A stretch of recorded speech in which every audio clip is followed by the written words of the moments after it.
You will hear a man called Ken talking on the phone to a friend called Liz about holiday accommodation. First, you have some time to look at questions 1 to 6.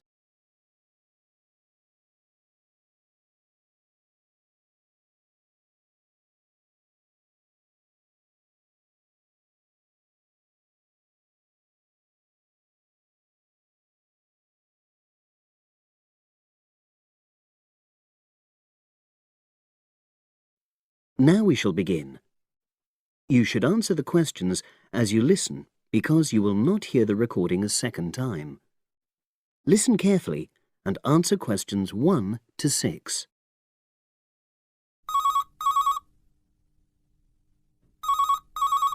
Hello. Hi Liz, it's Ken here. Hi, Ken. Nice to hear from you. Are you...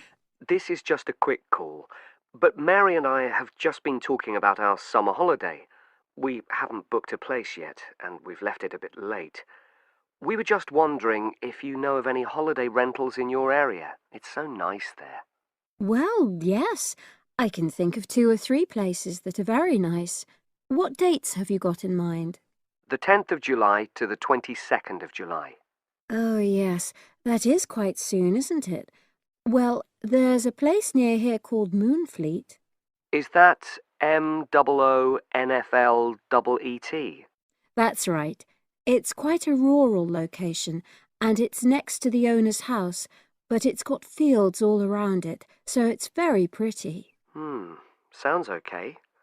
Can you tell me a bit more about it? Well, it's an annex to the owner's house, and it's an apartment with 2 bedrooms and an open-plan living area. Well, I like the sound of it.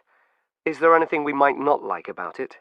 Well, it's quite a distance from the nearest shops, that's all. Okay.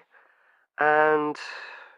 well, I'll tell Mary, but I don't think she'd mind that. Do you know how you book it? You have to book on the internet. There's a web address.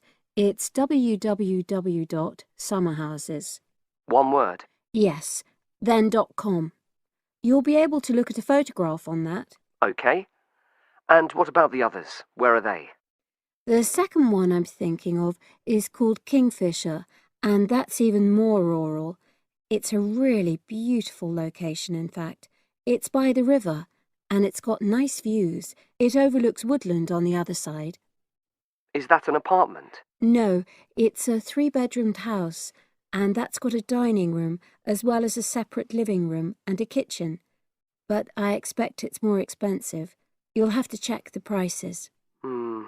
It's probably a bit bigger than we need, but our nephew might be joining us. We're not sure yet.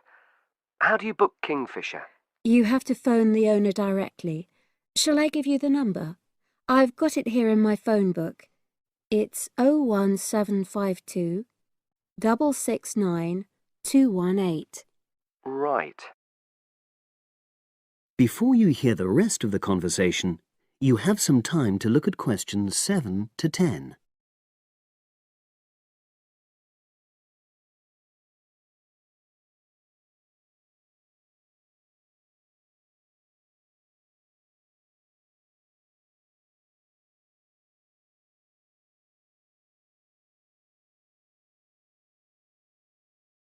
Now listen and answer questions 7 to 10. And you mentioned a third place? Yes, there's a house that my sister stayed in last year. It's called Sunnybanks. Nice name. And the location of that one is rather different. It's in the centre of a village, but it's a very small and quaint place. Did your sister like it? Oh, yes. It's by the sea, so her children really loved it. What's the accommodation like? I'm not sure about the number of rooms, because I haven't been in it myself, but I think she said it's quite spacious, and I know it's got its own garden. It's not very big, but it's not shared with anyone else, and it's supposed to be very pretty. Any snags? Problems? The only other thing I can think of is that there's nowhere for parking. The streets are too narrow, so you have to leave your car somewhere else and then walk to the house. It's only about 10 minutes away, but... Okay. Well, I don't think it matters personally. How do you book it? There's an agent you have to contact. I don't know his details, but I can ask my sister and let you know tomorrow. Thanks, Liz. That'd be great. I'll talk to Mary and see what she says. Thanks for your help. That's okay, Ken. I'll speak to you again tomorrow. I hope you find what you're looking for. That is the end of part 1. You now have half a minute to check your answers.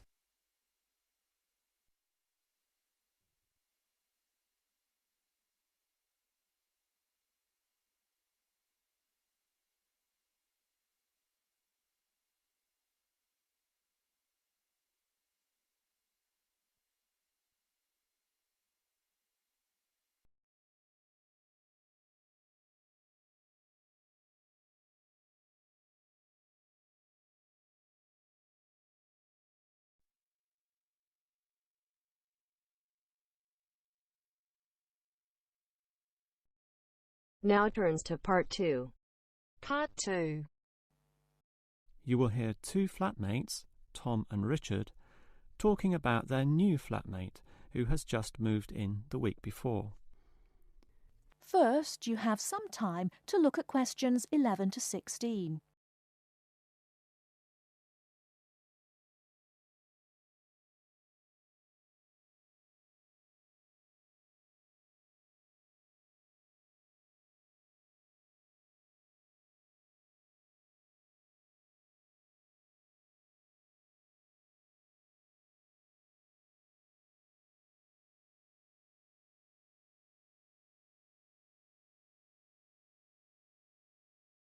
Now, listen carefully and answer questions 11 to 16.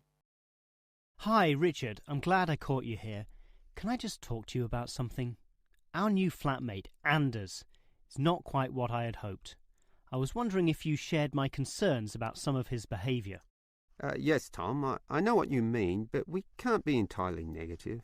He has good points. I mean, at least he's quiet. He doesn't play loud music all night or bother others or turn his TV up, disturbing everyone. Sure, he's quiet, but remember our last flatmate? He'd say hi to you and smile and treat everyone politely. In comparison, this new guy is very impolite. He just grunts in reply and sometimes ignores me altogether. I guess that's just his way, just his character. I don't think he realises he's being impolite, and it shouldn't matter to us too much. We can just ignore him too and quietly live our own lives. But his friends are hard to ignore when they visit. I know what you mean, but how often does that happen? I rarely see them, maybe once or twice a month. If they came more often, it might be a problem, but as it is, such rare visits don't matter so much. Wouldn't you say so? Well, I'm not sure, since it's very obvious when they're here because of all the cigarette smoke in the house. It stinks up the place, and you know we don't allow smoking on the premises. Well, I've never seen them doing this. Maybe they do it outside. Perhaps we can talk to Anders about it. Always remember, though, in one respect, he's a good tenant, and it's the most important aspect. The previous flatmate would always pay the rent late. I know what you're going to say. This guy pays promptly. But there's more to being a good tenant than prompt payment. I mean, you need to turn off the TV, clean up your dishes, dress respectably, be polite, and so on. I guess what I'm saying is that basically you need to cooperate with the others, and this new guy fails significantly in this respect. Okay, I suppose you have a point there. Before you hear the rest of the talk, you have some time to look at questions 17 to 20.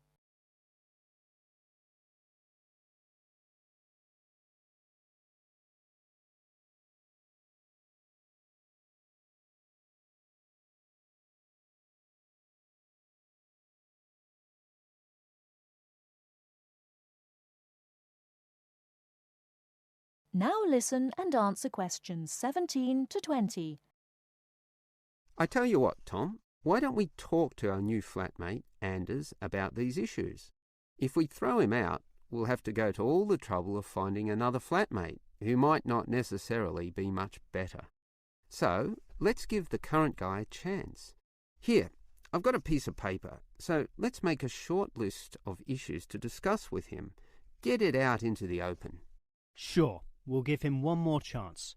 So write communication, and let's tell him to... Well, we can't change a person's personality overnight. So why don't we have a weekly tenants meeting and we can just ask him to attend. That way we can get to know him better. I'll write attend meeting and we can take it from there. OK, but we have to tell him about his friends. They can't just do whatever they want. Write a heading friends and then write don't smoke anywhere, inside or outside.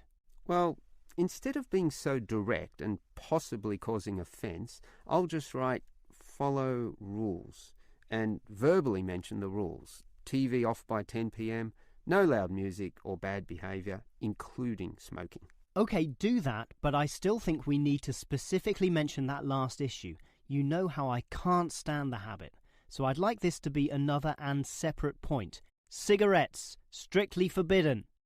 And it's important to include the strictly here. We can't pussyfoot around too much. Sometimes directness is necessary. OK, I'll write that. Forbidden. OK, and what about cleaning duties? Anders is a little too relaxed about that. Dishes are sometimes not washed, dirty teacups are left around the place, and so on. So, write, must do better. Yeah, again, Tom, he might take that personally and it could cause a scene. I'd rather be general. I'll write must be done and I'll tell him that that's for everyone, not just him. OK? OK, as long as he gets the message. That is the end of part 2. You now have half a minute to check your answers.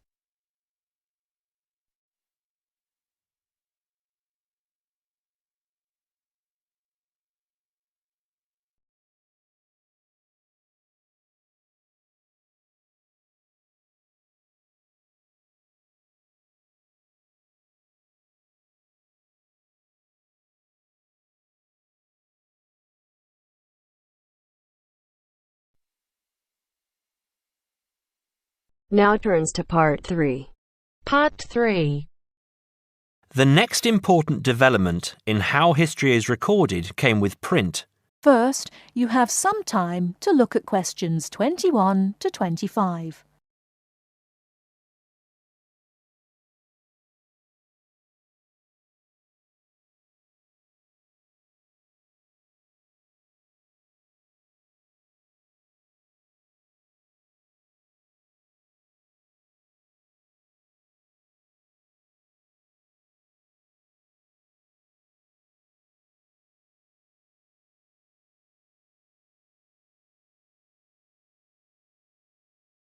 Now listen carefully and answer questions 21 to 25.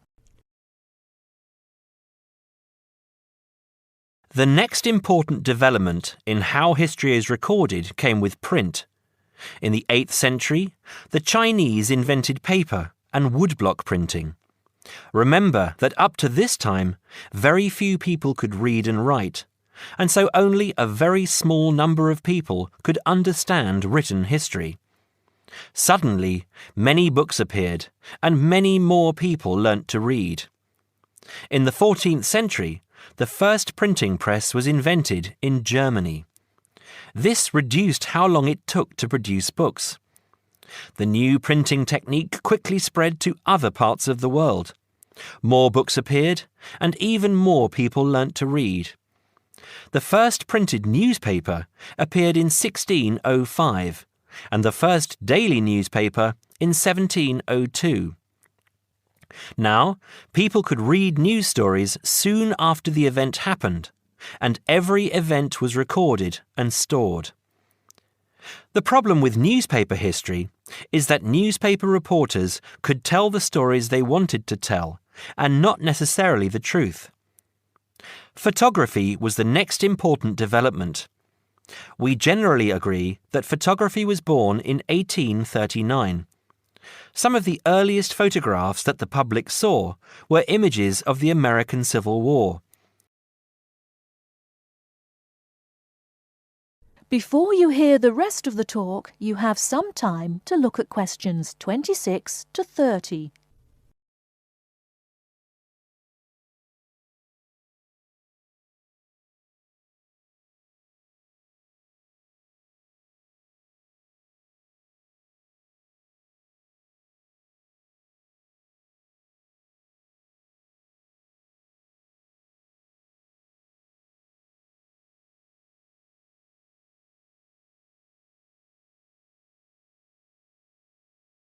Now listen and answer questions 26 to 30.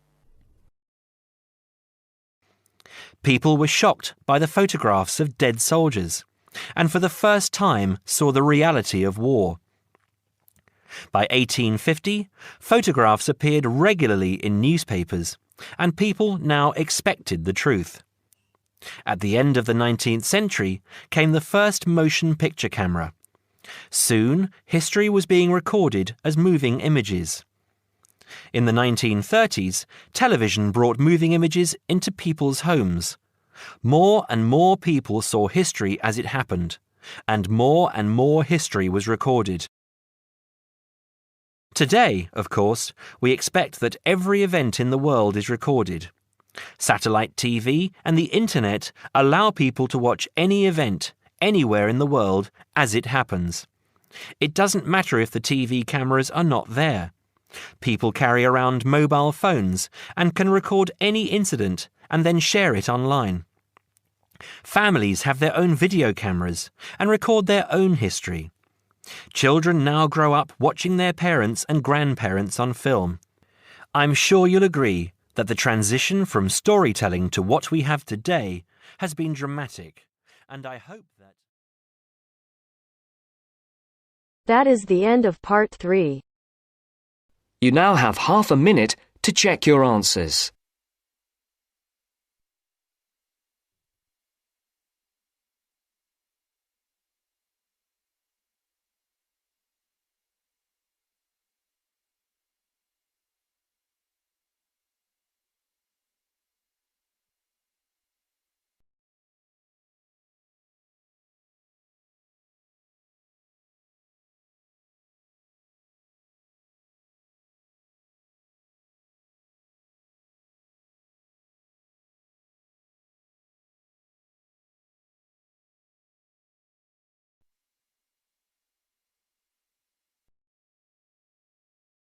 Now turns to part 4. Part 4. First, you have some time to look at questions 31 to 40.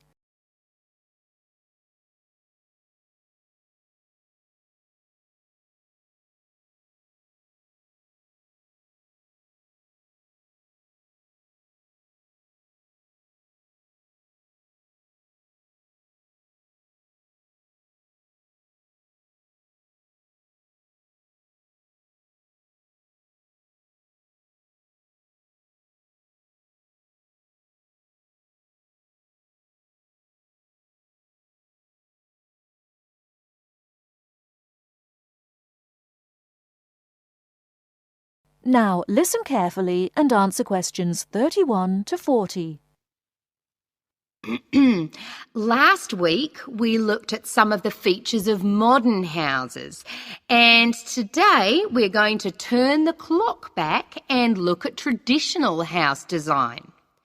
I've chosen to start with Samoa, which is part of a group of Polynesian islands in the South Pacific Sea, because the influence of culture and weather on house design is quite clear there.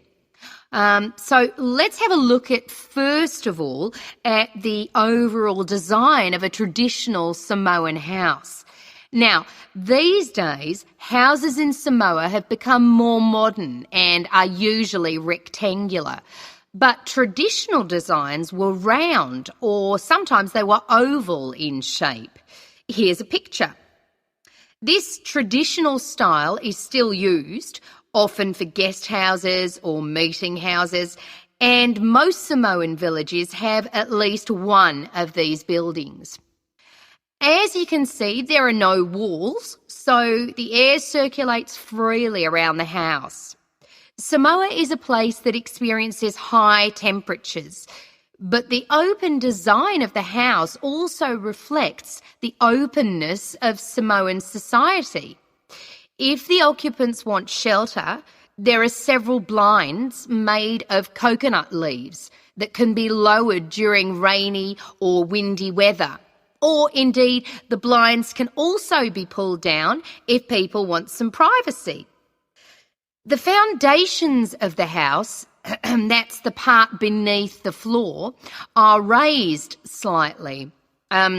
In the past, the height was linked to the importance of the occupants, which we'll talk about another time. However, the floor of the house was usually covered with river stones. Today, we have a range of methods for balancing the temperature inside a building, but the stones on the floor of a Samoan home are ideal for cooling the building on hot days. Now, let's have a close look at the roof. This, as you can see in the picture, is dome-shaped and traditionally thatched or covered with leaves from the sugarcane. That's an established crop in Samoa. This was a job for the women, and it involved twisting the leaves and then fastening them with a thin strip of coconut leaf before fixing them to the roof in several layers. Now, the shape of the roof is important. You can see that the sides are quite steep, and that's done so that the rain falls straight to the ground without moisture going through the leaves and causing leaks or dampness inside the house. Then you'll notice how high the top of the roof is. This is a way of allowing heat to rise on sunny days and go through the thatching, thereby cooling the house. So, how does the house stay upright? Well, there are a number of evenly spaced posts inside. They encircle the interior of the building and go up to the roof and support the beams there. They're also buried, usually about 1.5 meters in the ground to keep them firm. These posts are produced using local timber from the surrounding forests. They're cut by men from the family or village, and the number varies depending on the size and importance of the house. Now, these posts were a very significant part of Samoan culture and did much more than hold up the roof. When there were meetings, people sat with their back to certain posts, depending on their status in society. So there were posts for chiefs, according to their status, and posts for speakers, and so on. And ordinary people sat around the side on mats. The last area I want to look at today is the attachment of the beams and posts, what you call fixing the construction. Traditionally, no nails or screws were used anywhere in such a building. Instead, coconut fibres were braided into rope to fix the beams and posts together. The old people of the village usually made and plaited the rope. This was a lengthy process. An ordinary house used about 40,000 feet of this rope. And as you can see in this picture, the rope was pulled very tightly and wound round the beams and posts in a complex pattern. And in fact, the process of tying it to the beams so that it was tight and strong enough to keep them together is one of the great architectural achievements of Polynesia. That is the end of part 4. You now have half a minute to check your answers.